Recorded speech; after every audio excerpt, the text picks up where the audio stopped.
तो कल सरकार ने India's 131st constitutional amendment bill 2026 सदन में रखा और उस पर बृहद चर्चा भी शुरू हुई। लेकिन जो बात सबसे ज़्यादा ज़रूरी थी, डिलिमिटेशन पर चर्चा, वो उतनी देखने को नहीं मिली। दरअसल पूरी debate north versus south issue पर अटक कर रह गई। हालांकि जब प्रधानमंत्री दिन में दोपहर में संसद में आए और उन्होंने अपनी बात रखी, तो एक बात स्पष्ट हो गई थी कि सरकार सिर्फ पॉपुलेशन को बेस नहीं बनाना चाहती, बल्कि सरकार ये चाह रही है कि प्रपोर्शन के आधार पर बैलेंस बनाया जाए और बेस पॉपुलेशन को बनाया जाए, ताकि किसी भी प्रदेश के साथ, किसी भी राज्य के साथ डिस्पैरिटी ना हो।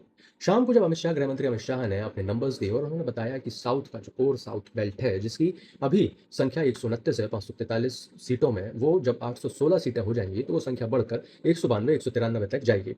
इसका मतलब है कि जो पहले पावर शेयर 23% था साउथ के पास, 23 23.5% था, वो बढ़कर 23.5 से 24% के बीच होने वाला है। इसके बाद भी जब अपोजिशन ने डायरेक्ट ये बात पूछी कि सरकार क्यों डिलिमिटेशन और सेंसस से विमेन रिजर्वेशन बिल को अलग नहीं कर रही है, डिलिंक नहीं कर रही है, इसके पीछे सरकार ने अभी तक कोई स्पष्टीकरण नहीं दिया है।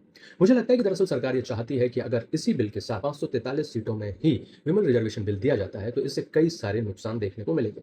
सबसे पहला तो ये कि पॉलिसी मेकिंग का एक बहुत बड़ा हिस्सा सरकार के जो पॉलिटिकल एस्टेब्लिशमेंट है उससे हट जाएगा।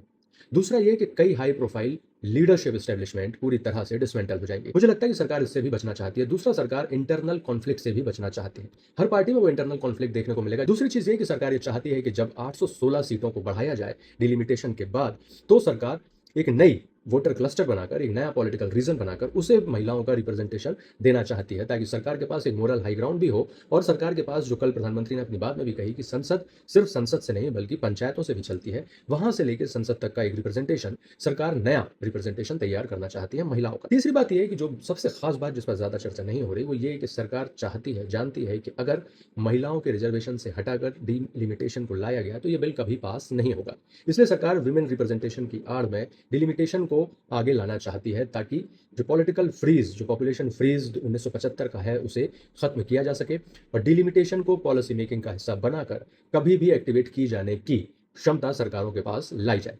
अब आज देखना यह है कि क्या सरकार 2/3 बहुमत जुटा पाएगी, क्योंकि कल प्रधानमंत्री के भाषण से यह लगा, अनलाइकली टू प्रधानमंत्री की पुरानी स्पीचेस संसद में रही हैं, एक सॉफ्ट अप्रोच अपोजिशन की तरफ देखने को मिली।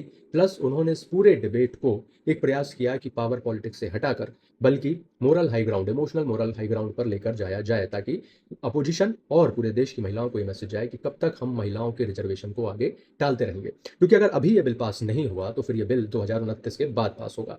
और एक और मूव जो सरकार ने रात में चला, 2023 में पास हुए महिला आरक्षण बिल को नोटिफाई किया जाना। क्योंकि अगर ये बिल नोटिफाई हो गया तो इसका मतलब है कि सरकार ने एक मैसेज तो साफ दे दिया कि अब हम इस बिल के साथ आगे बढ़ रहे हैं। और इस बिल में एक चीज स्पष्ट है कि अगर सेंसस नहीं तो डिलिमिटेशन नहीं, डिलिमिटेशन नहीं तो विमेन रिजर्वेशन नहीं। तो क्या अपोजिशन अभी भी इस चीज को ब्लॉक करने देगा? क्योंकि अगर विमेन रिजर्वेशन अब नहीं हुआ तो सरकार के पास तो एक हाई ग्राउंड है ये कहने का कि हमने तो एग्जीक्यूशन भी करने की कोशिश की, लेकिन अपोजिशन ने हमें ये नहीं करने दिया। तीसरी चीज ये कि एग्जीक्यूशन सरकार ये चाहती है कि अभी शुरू हो तो होते होते होते 2027 तक इसे कंप्लीट प्रोसेस बनाया जाएगा। अब आज देखना यह है कि क्या कल की इस इमोशनल स्पीचेस और पॉलिटिकल मूव्स के बाद, स्ट्रेटेजिक मूव्स के बाद सरकार आज 2/3 बहुमत जुटा पाएगी। क्योंकि अगर ये बिल आज पास नहीं हुआ तो ये 4 साल आगे बढ़ेगा। और 4 साल आगे बढ़ने का मतलब यह है कि नोटिफाई हो जाने के बाद उस बिल में स्पष्ट लिखा है कि इसकी उम्र 15 साल है, मतलब पहले चरण में इसे 15 साल के लिए लागू किया जाएगा। तो लागू तो हो गया। अब अगर 4 साल बाद इसे फिर से प्रयास किया गया तो वो 15 में से 4 साल तो ये निकल गए, और उसके बाद अगर ये पास हो भी गया तो राज्यों में जाते जाते तो इसकी उम्र और कम हो जाएगी। इसका मतलब है कि टेक्टिकल मूव सरकार के पास हाई है, अपोजिशन के पास मैनेज करने के लिए चांसेस कम दिख रहे हैं। लेकिन क्या सरकार आज ये 2/3 बहुमत एक करा के पास करा पाएगी, ये देखने वाली बात है। क्योंकि डिलिमिटेशन तो अब होगा, किस आधार पर होगा और उस आधार को कैसे सरकार महिलाओं के रिजर्वेशन में पारित करती है, ये देखने वाली बात है।